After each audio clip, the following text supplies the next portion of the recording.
నూతన ప్రభుత్వం ఏర్పడిన వెంటనే పండుగలు రావడం సంతోషకరమని డోర్నకల్ ఎమ్మెల్యే రామచంద్ర నాయక్ పేర్కొన్నారు. ఏ గ్రంథమైనా ఏ మతమైనా చెప్పే సారాంశం ఒకటేనని, మనమంతా ప్రేమ, జాలి, కరుణ కలిగి ఉండాలని ఆయన ఆకాంక్షించారు.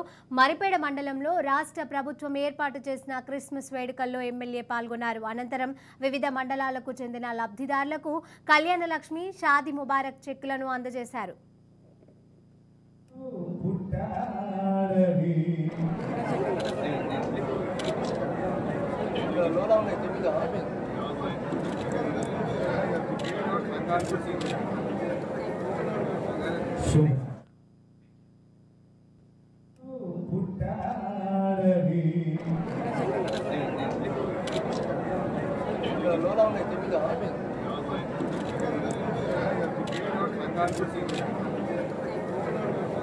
Show.